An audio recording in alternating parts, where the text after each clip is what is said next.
young black kids growing up in the Bronx who don't even know what the word a computer is. They don't know. They don't know these things.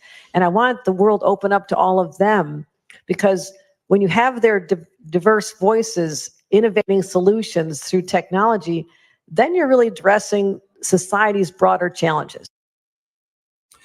Good morning and welcome to the National Newspaper Publishers Association's Let It Be Known. That is New York Governor Kathy Hochul, who stole her seat as governor, I might add, making comments that she had to know, A, was wrong, and B, that she was going to have to walk them back, which she has awkwardly done, or at least trying to do. But the New York governor in hot water with some extremely racist remarks about black kids. We're going to talk about Kathy Hochul, who, as I said, stole the governorship of New York. So we can start right there with Kathy Hochul. Don't get me started. A security guard was shot outside of Drake's Toronto home, and authorities immediately said that they are not yet sure or don't know if this is related to the ongoing beef between him and Kendrick Lamar that has gone totally nuclear. And we got some thoughts on that. We got a little bit of a history on that. There's some rumors about Universal wanting to step in, wanting Kendrick to apologize for calling Drake a pedophile. Universal latest word is that we're not getting involved in that.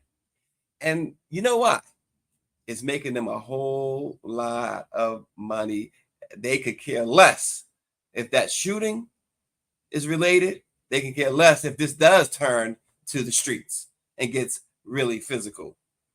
We're going to talk about that this morning. Of course, what a day, what a disgusting day in court for someone who is the front runner to be president of the United States of America. Absolutely disgusting. Not just the testimony of Stormy Daniels, but throughout the course of her testimony, he's cursing and he's just extremely unpresidential, extremely just unhinged throughout, imploring his defense counsel. Every word Stormy Daniels saying, imploring her to object, and then demanded a mistrial. And the judge said, no, you're not getting off that easy. But he has gotten off very easy, because also this morning, this will be, we now understand this morning, this will be the only trial this year anyway of Donald Trump. With his, the judge that, the MAGA judge down in Florida has effectively squashed or quashed, or however you want to say it, the documents case, and putting it off until next year, which means that the January 6th case in Washington will be put off until next year, which means that Fonnie Willis's case in Georgia will be put off until next year as well. So Trump gets his wish, and this is the only prosecution that he will face this year. And ever, if he's elected president, he will not face it. And also, Mayor Eric Adams weighed in, saying that, listen, Judge, if you want to throw Trump in Rikers Island, we are here for it. We have the capacity. We have been preparing. Eric Adams says they have been holding high-level meetings with the Department of Corrections to house Donald Trump if the judge decides to throw him in jail for contempt. Also, the White House finally responded to our query about whether or not they will consider a pardon for former Baltimore State's Attorney Marilyn Mosby. Now, I got an email yesterday from Roderica Applewhite from the White House, who said their position right now is no comment, but apparently Karine Jean-Pierre, the press secretary, told April Ryan at the Griot that they consider these things. They have to go through the Department of Justice.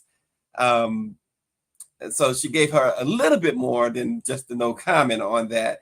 But remember, we implored the griot and April Ryan and others who do get a chance to more of a chance to ask questions at the press briefing to do so. It's good to hear that April Ryan asked the question, and it would be nice to know that this will be presented as Marilyn Mosby heads towards sentencing later this month. She's facing 40 years. And of course, we mentioned Governor Hochul and what she said about Black children, and that Kareen's answer was false. Yeah, okay. I'm trying to get it here. All right, so we will get into that shortly. But a security guard for Drake was injured in a shooting outside his Toronto home overnight. The shooting was reported at about 2 a.m. local time. Police inspectors said in a news conference. The security guard, who has not been identified yet, was hospitalized and remains in serious condition. He did not share information about the extent of the guard's injuries, only that he remains in serious condition. But this comes, as you know, amidst this beef that has been going on and has gotten more and more volatile. One of Kendrick's tracks featured Drake's Toronto home as its cover art.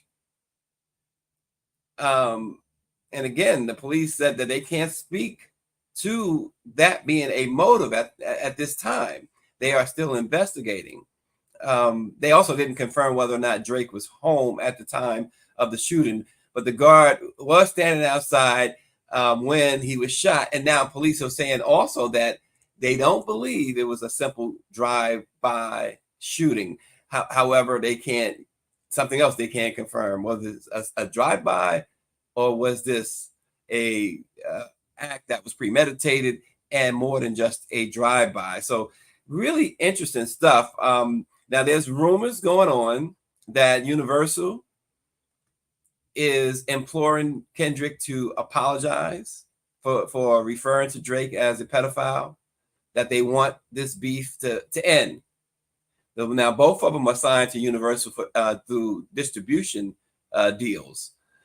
But according to several new reports, it's just not true. Universal wants nothing to do with interfering, as they said, and the wording is interfering with this ongoing beef between Kendrick Lamar and Drake. Universal is saying that they would never jump into something like this, so they have not.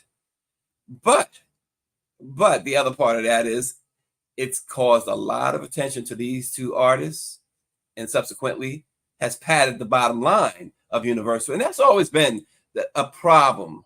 It's always been a problem.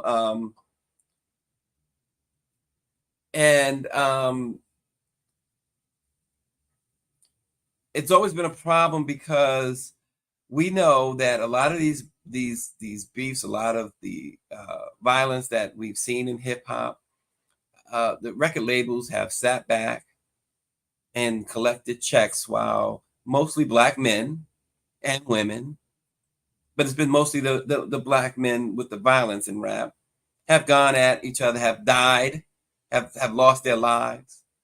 And that's why I say it's a problem.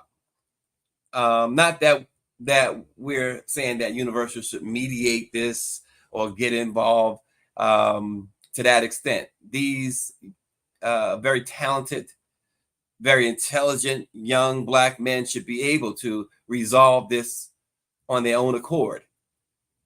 But this is, I don't even get it too much into today's rap. I'm not, I'm still old school. I mean, I was talking to Chuck D recently. Chuck was like, yeah, but some of this stuff, some good stuff that these guys are doing and blah, blah, blah. He says, don't close your mind to it or whatever. But that is not me. I am, 2 years ago, a friend of mine asked me to say some MC rhymes. I'm sucker MC era. You know what I mean? Microphone fiend, LL Cool J is hard as hell. That's me. this today's rap, I just don't get too much involved. But even with that said, a lot of people are involved. A lot of people are invested in this. But how did these two most famous artists, they are two of the most famous artists in the world. Well, how did they decide to take the gloves off and bring real life venom into an extended sparring match for rap supremacy? Well, this was weeks, months, and years in the making, with a sudden breakneck escalation into hip hop infamy. Here's a breakdown. We're going to ask, why now? Why now? Well, since late March, the much anticipated head-to-head seemed inevitable. Following years of, quote, will they or won't they, Lamar hit directly on record first this year during a surprise appearance on the song Like That by Future, with Metro Boomin is the producer, both formerly frequent collaborators of Drake. With audible disgust, Kendrick invoked the track First Person Shooter. And that was from last year's Drake album, For All the Dogs, in which J. Cole referred to himself, Drake, and Lamar as the big three of modern MC. So, okay. But Kendrick apparently took exception to the grouping. He declared that there was no big three, just big me. He also called himself the Prince to Drake's Michael Jackson. Okay. A deeper, more complex artist versus a troubled, pop-oriented hitmaker is how he broke it down in describing his Prince Michael Jackson take. Well, the song Like That spent 3 weeks at the top of the Billboard charts, and Future released 2 more chart-topping albums with Metro Boomin. We Don't Trust You, and We Still Don't Trust You. That was anchored by a parade of Drake's past associates, people who associated him in the past. Each of them seemed to share a distaste toward Drake. And then Drake called it out as a 20 versus 1 fight. Well, early last month, J. Cole fought back for a little bit. He released the song 7 Minute Drill, in which he called Lamar overrated. And then he apologized and had the song removed from the streaming services. He dropped out. But then Drake picked it up. He picked the baton up. He released a big time diss track called Push Ups less than a week later. And he really took aim at Kendrick Lamar's height, shoe size, and supposedly disadvantaged business dealings. Well, a week later, or less than a week later, Drake mocked Kendrick's lack of a response on tailor-made freestyle that he just put on social media. He taunted Kendrick for being scared to release music at the same time as Taylor Swift, and he accused him of using AI because he said, he used Tupac and Snoop Dogg, saying that, he's not good for the West Coast. Well, since Like That, he says your tone changed a little, you not as enthused. And so it went on and went on and went on. And then it just escalated to the point where every day it seems like they were dropping diss tracks. Power 96 says, when people ask me about that rap beef, I tell them the U.S. Supreme Court has gutted the 1964 Civil Rights Bill.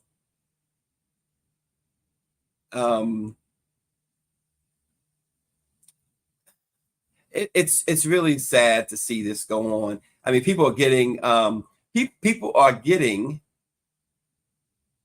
the excitement from this, when now we have as a backdrop, which may or may not have anything to do with this. Let's make it clear. They have not yet connected the shooting to this beef. At one point, Kanye was involved in this beef. Rick Ross got involved. The Weeknd, A$AP Rocky. But of course, the main event has always been Drake and Kendrick Lamar. They're a year apart. I think Drake is what, 37 and Kendrick is 36. And it's so interesting because they started out pretty much together, right? It was 2011 when Drake introduced Kendrick Lamar to mainstream audience with a dedicated showcase on his second album, Take Care.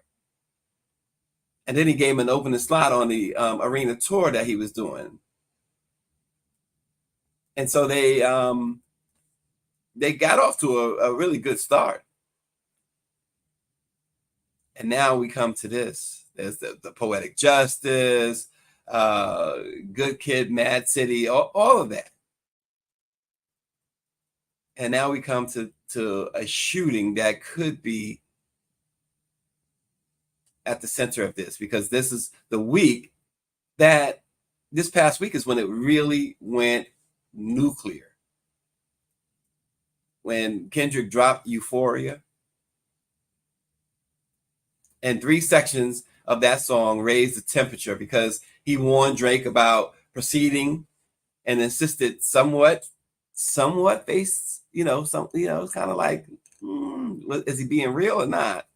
But he and things were still friendly. He says, "No, you a master manipulator and habitual liar too." This is in the song. But don't tell no lie about me, and I won't tell truths about you. Then he accused Drake of imitating Black American heritage. He says, "I hate the way that you walk, the way that you talk. I hate the way that you dress. I hate the way that you sneak this. If I catch flight, it's going to be direct." Then he went after me. I mean, they brought in baby mamas and children. KP Hodges out in Texas. She says, "I don't keep up with this stuff. It appears that nothing was learned from the deaths of Biggie and Tupac. Can't we all just get along? There's plenty of money to be made in the industry." And that's my bottom line. It's like, come on. Like I said, I'm a back in the day type. And I remember very well LL and Kumo D's beef. But it was nothing like this. And it could be because, I mean, LL's the GOAT and, but it was nothing like this. It was just nothing like this. It's so personal. And again, as we said at the top, if we don't know if the shooting is connected. But this is it's now a serious problem, and whether or not people feel Universal should step in, that's something I don't co-sign, because once again, I think rappers, perhaps more than any genre, rap artists have been exploited forever. And this is the type of exploitation that goes on in hip hop and has gone on in hip hop. I think that they have to agree to just disagree and move on, because as KP says, and I always say that there's plenty of money. They both have made more money than they should ever be able to spend. She says she loves Kumo D, LL the GOAT. That's another show. It's one is not taking money or even their place in the industry from the other. This is why they invoked Michael Jackson and Prince, and for a while there was probably not, those two probably didn't see eye to eye. It was not the great, but they didn't take it to their music to go after each other. They didn't take it like this. They didn't take it to being personal. They both were multi-millionaires beyond their wildest dreams. And so is Kendrick Lamar and Drake. Now, Drake comes from a family in which perhaps there's a little bit of entitlement there. But neither one of them in their wildest dreams could have imagined, could have dreamed a scenario where they would be A, this wealthy, and B, this popular. And to throw this all away, or to not necessarily throw it all away, but to have this be the centerpiece that folks will look back on and remember more than all of the good, and remember all this more than the fact that you guys were considered the top of your field, is ridiculous. It's absolutely ridiculous. And so, not that Drake or Kendrick Lamar would listen to us and let it be known, but we are right there with KP. Just move on from this. Southbound 3000 to De La Soul, Jungle Brothers, Tribe Called Quest, favorite unit, where they at?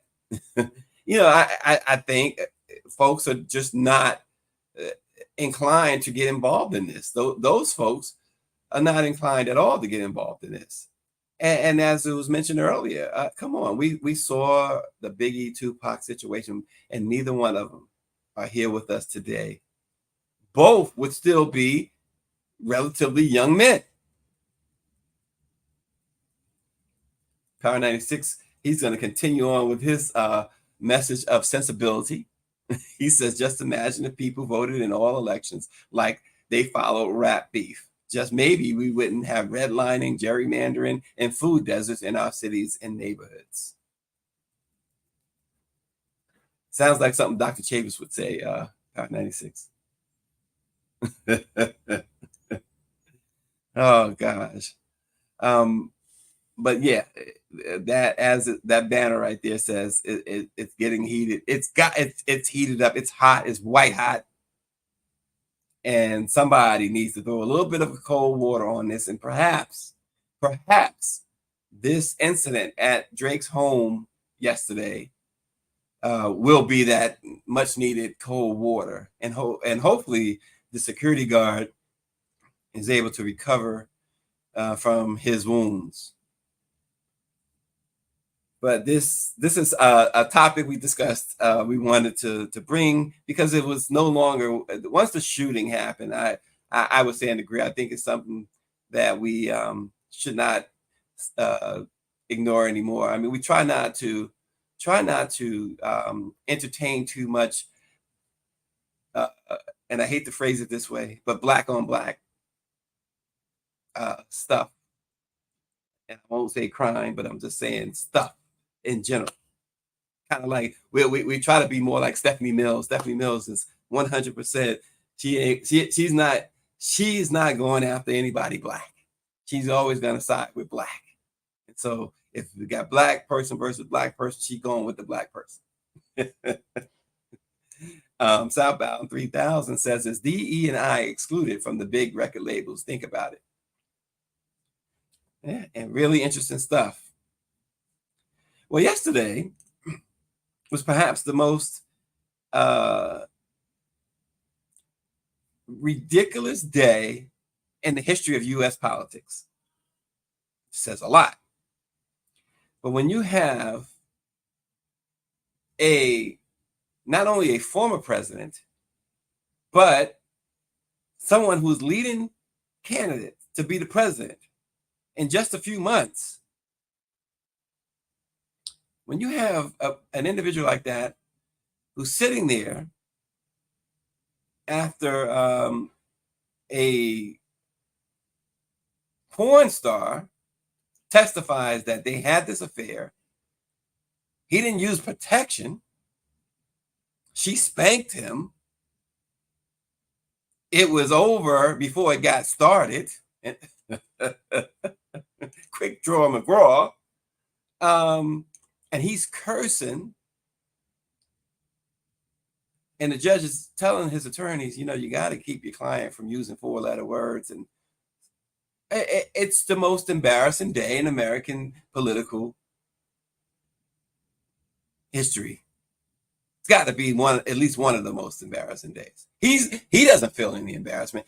And she goes on to talk about how he compared her, and this is so cringeworthy. He compared her to his daughter. And we know the comments that he publicly made about his daughter. You know, we talk about how he can be, or has shown himself to be at times, a very, very mean-spirited, evil person. But perhaps this man is in need of some sort of mental health assistance. I mean, he's muttering, perhaps with him muttering under his breath and cursing and everything else. Perhaps there's some sort of dementia setting in. Because throughout the proceedings to this point, to the point in which Stormy Daniels took the stand, he had been nodding off, passing gas in the courthouse, and from time to time, lift his head up, almost like he needed like his slobber to be wiped. Perhaps there is some dementia going on. But when Stormy Daniels started speaking, he perked up. And a dementia person, I don't know if you've ever been around anybody with dementia or Alzheimer's, some things come back to them and they perk up. And that's exactly what happened with Donald Trump. Stormy Daniels started talking about their encounter. She comes up the elevator. He couldn't even come up with a real fake name. It was Timothy Trump or something, but it was Trump. He used the name Trump. She says he's in these pajamas, you know, this Harvey Weinstein like pajamas. Now that's my editorializing. She didn't say Harvey Weinstein like, but this is how they described the situation with Harvey Weinstein. They come to his hotel room, he'd be in these silk pajamas. He was in his pajamas. Mike V said she also said the tangerine tyrant had a tangerine gummy worm. Oh God, why did I read that? Yeah, she was the thing about her though, and she admitted she hated him.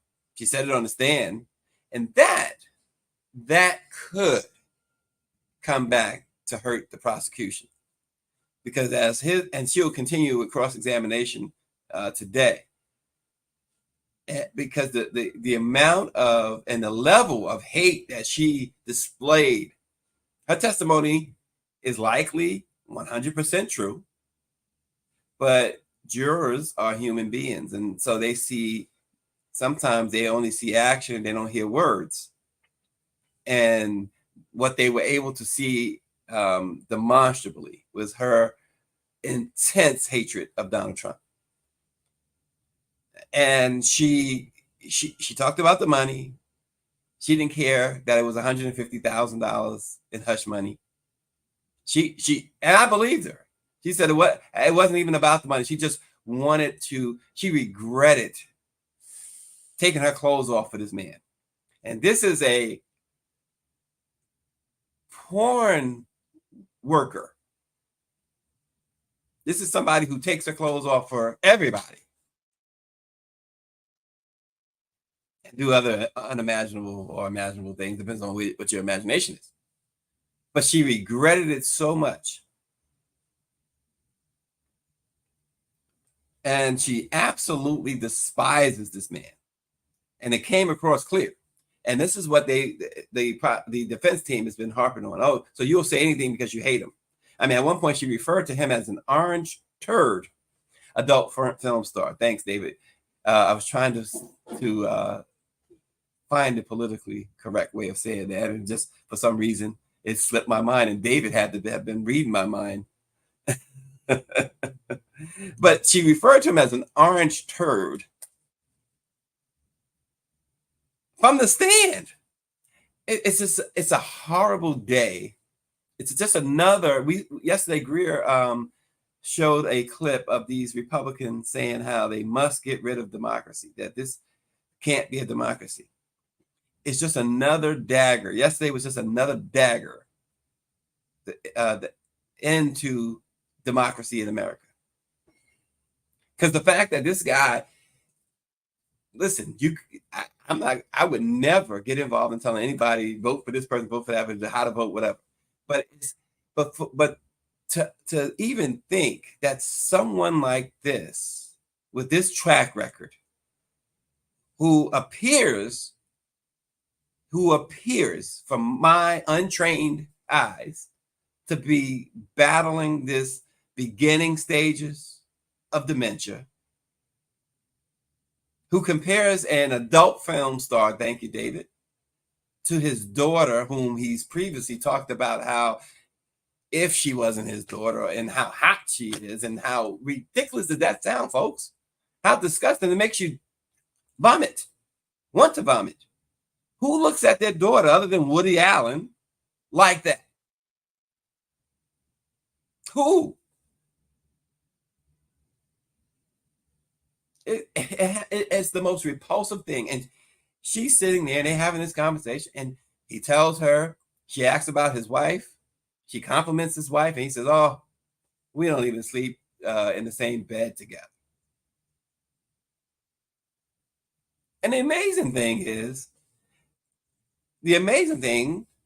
that Melania full-throated support him, at least publicly anyway. I got to tell you, and I come on, ain't no way in the world I'm sleeping with an adult film star. Now my wife is going to support me, regardless of what. She'd be a star witness for the prosecution. Put him away. Put him in jail. But this guy sitting in his hotel suite, she said they spoke for 2 hours, and it took about 20 seconds for them to finish their sexual encounter.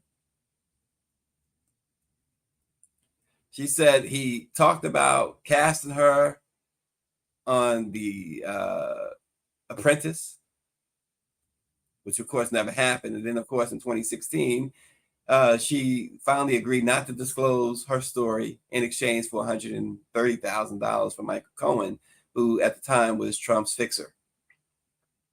He made the payment just days before the presidential election. And prosecutors said that's hush money. Those were hush money payments. Trump is facing 34 counts of falsifying business records stemming from those payments to Stormy Daniels.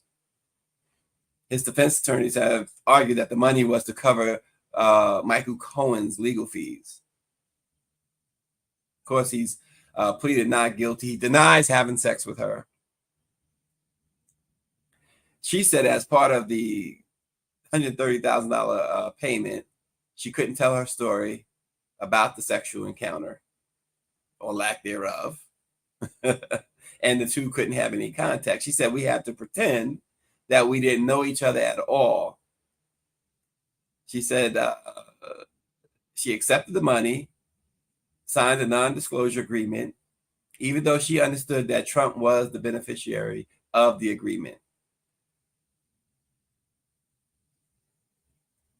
And so she said she signed the agreement because she wanted the whole ordeal, she described it, to be over and not for the money. Just such embarrassing stuff. Power 96 mentions that Hillary stood by Bill. He says his wife would have cut me and the adult film star to the white meat. Oh gosh. Meanwhile, Mayor Eric Adams, Mayor Eric Adams said the city's Department of Corrections in Rikers Island is ready if the judge decides to throw Trump in jail. The department's Corrections Department's Commissioner Lionel Liddy is prepared for whatever comes on Rikers Island, and I'm pretty sure this is Mayor Adams. I'm pretty sure she would be prepared to manage and deal with the situation. He says that they had to deal with it with Harvey Weinstein when he was transferred recently to Rikers Island to the medical ward there. She says, the mayor says we have to adjust in this business, particularly around law enforcement. We have to adjust whatever comes our way, but we don't want to deal with the hypothetical. But they are professionals. They'll be ready. He says that discussions with the department about Trump's situation has been ongoing. So Mayor Adams is saying, hey, Judge, you have the green light. He violates the order again. We are ready to receive the former president of the United States of America into Rikers Island. That, folks, that is stunning. When if you are even 20 years old, that is, you couldn't even imagine a former president being on Rikers Island. Monique Daniels says, tell Power 97, I did not have relations with that woman. So Marilyn Mosby, the White House has signaled that it does not want to tip the scales of justice by giving an answer to any potential or non-support of the pardon petition on behalf of Marilyn Mosby. During a White House press briefing, Press Secretary Karine Jean-Pierre told April Ryan that there's a pardon application process for any federal pardons, which she said is up to the U.S. Department of Justice. So it wasn't necessarily a no, we are not going to do it. As Greer points out, the President of the United States is authorized by the U.S. Constitution to grant a pardon for a federal crime, right?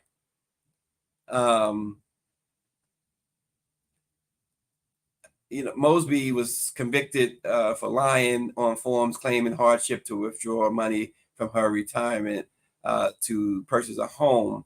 Now, this hardship came during the COVID pandemic, and it was a hardship for everybody during the COVID pandemic.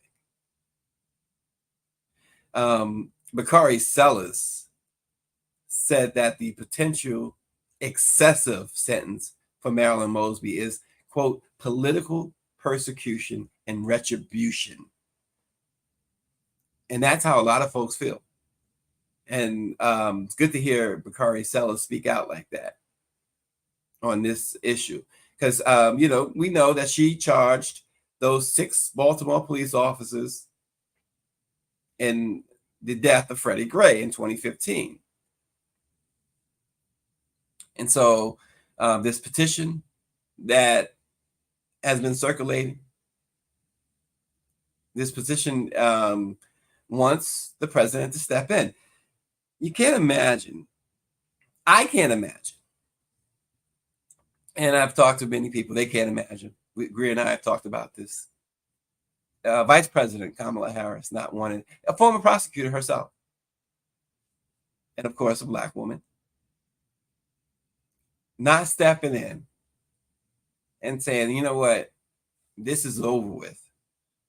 We're full pardon, not some half done stuff where, she'll have to, probation or do some time for it. No, this should be a full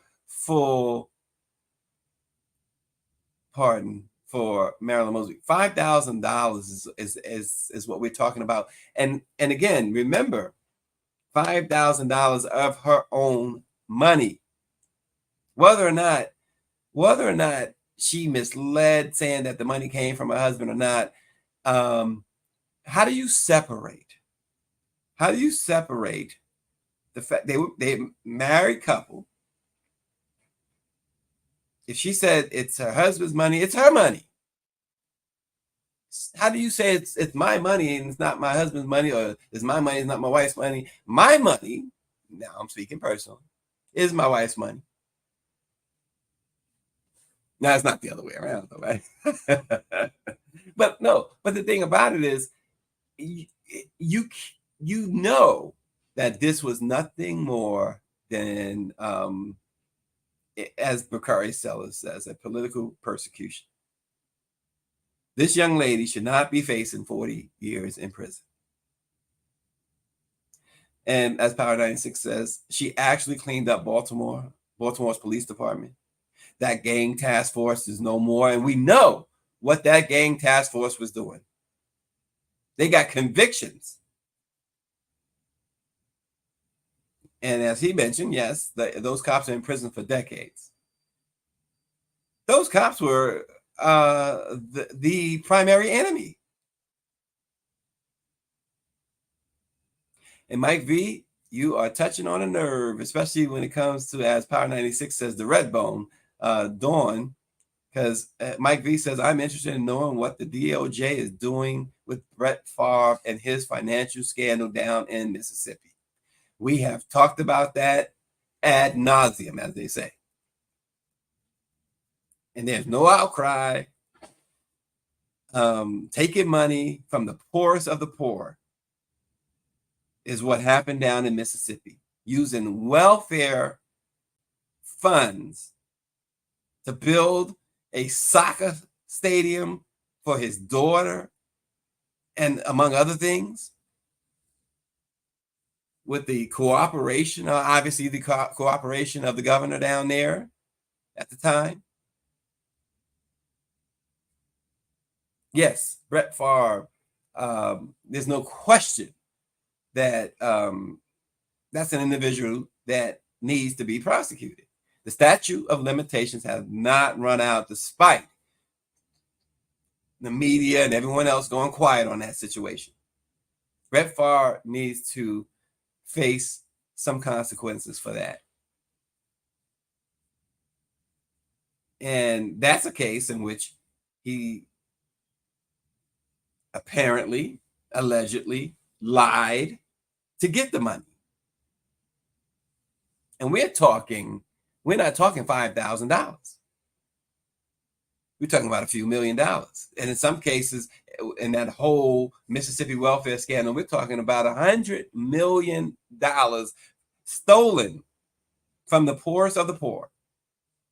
And Mississippi, it doesn't get too much poorer than Mississippi. So if you're poor in Mississippi, oh my gosh, you're basically in slavery.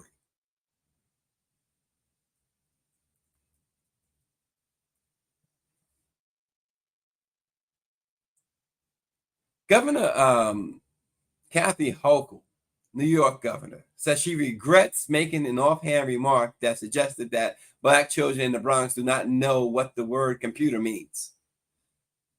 Hochul, who made the comments Monday while being interviewed at a large business conference in California. She goes out of state. She goes out of state across the country to disparage Black children. She was on she was at a conference to discuss the expanding economic opportunities in AI for low-income communities. And this is, she says, as you heard at the top of this program, right now we have young Black kids. Why single out Black kids growing up in the Bronx who don't even know what the word computer is? They don't know these things. David Youngblood says white privilege has a very, very short statute of limitations, period. You only have about 24 hours to catch it and prosecute it. The Governor Hochul's remark was not addressed during the interview, and the governor went on to explain that her goal is to provide avenues for communities of color to access emerging AI technologies as a means to address social inequality. Assemblywoman Amanda Septimo, who is from the Bronx, who represents the Bronx, called the governor's remarks harmful, deeply misinformed, and genuinely appalling.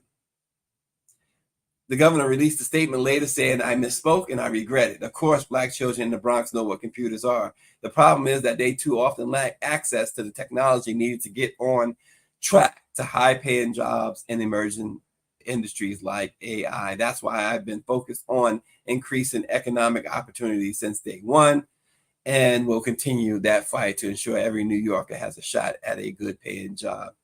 And so, Governor, that's what you should have said in the beginning. You should have just said the problem.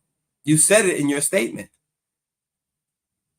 The problem is that Black children often lack access to the technology needed to get on track to high-paying jobs in emerging industries like AI and a lot of industries.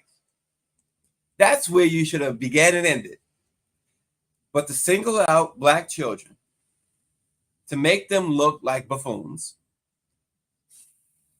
it's on you. It's what's in that deep, dark heart of yours. And that's just the bottom line. You know, out of the mouth's abundance, out of the heart's abundance, the mouth speaks.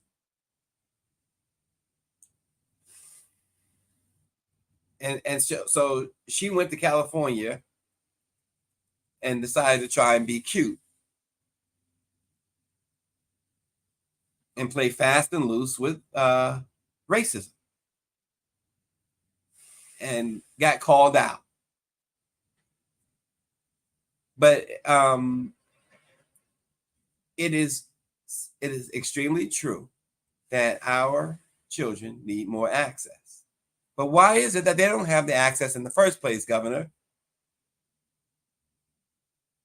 You can't find, you can hardly find Black books anymore, Black themed books. Teachers are afraid to teach Black history, American history.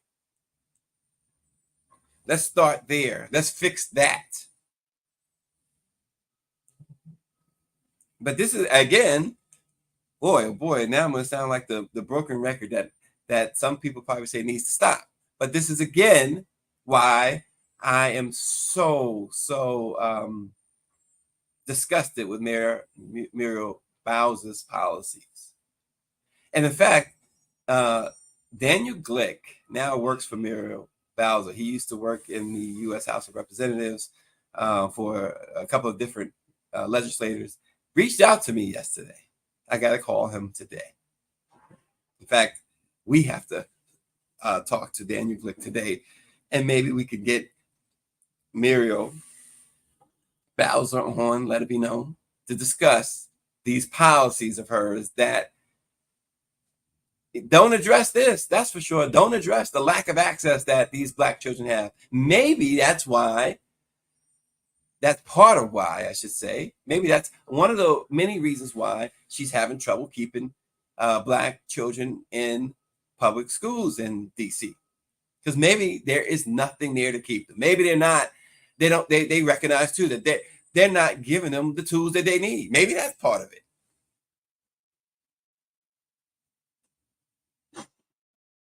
So hopefully this conversation with Daniel will go well enough that he will tell his boss that she needs to come talk to the Black press. Mike V says Black folks make up less than 10% of the tech industry.